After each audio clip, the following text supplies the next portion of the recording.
агентии назорати давлатии молиявӣ ва мубориза бо коррупсияи Тоҷикистон рӯзи 16 майи соли 2024 бори аввал парвандаи ҷиноятии раиси собиқи додгоҳи ноҳияи 5 Бахтиёр Абдураҳмонзодаро ки аз аввали соли ҷорӣ инак қариб 4 моҳ боз дар ҳабс қарор дорад шарҳ дод. Маркази матбуоти агентӣ хабар дод ки раёсати тафтишоти агентӣ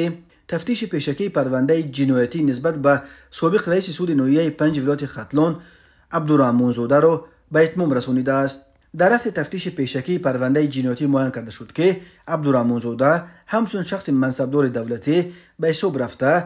дар давраи фаъолияти корияш қасдан бо мақсади ба даст овардани фоидаи муфт зимни баррасии парвандаҳои дар пешбурдаш қарор дошта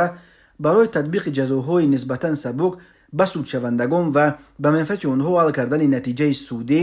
аз хешовандони судшавандагон дар 7 ҳолат ҷамъ маблағи 128 сомониро ғайриқонунӣ гирифтааст, гуфта мешавад дар хабар. вобаста ба ҳолати мазкур нисбати Абдураҳмонзода бо 3 моддаи кодекси ҷиноятии Тоҷикистон 247 қисми 4 банди б қалобӣ ба маблағи хеле бузург, 314 қисми 2 суистифода аз мансаб ва 319 қисми 3 гирифтани пора аз ҷониби шахсони мансабдор парвандаи ҷиноятӣ оғоз гардида бо таздиқи фикри айбдоркунӣ ба додгоҳ ирсол шудааст. طبق قسم 3 ماده 319 برای منصبداران دولتی که از جانب سود در گرفتن پورا گناهکار دانسته میشوند همچون جزا از 5 تا 10 سال زندان و قسم 2 ماده 314 برای سوء استفاده از منصب همچون جزا از 3 تا 6 سال زندان یا جریمه مقرر کرده است. اگنتی گفت نسبت عیبدار شونده عبدالرحمن‌زاده چاره پیشگیری در نمود بحث گرفتن تطبیق کرده است. خود او و یا نزدیکانش برای شرح قضیه دسترس نیستند.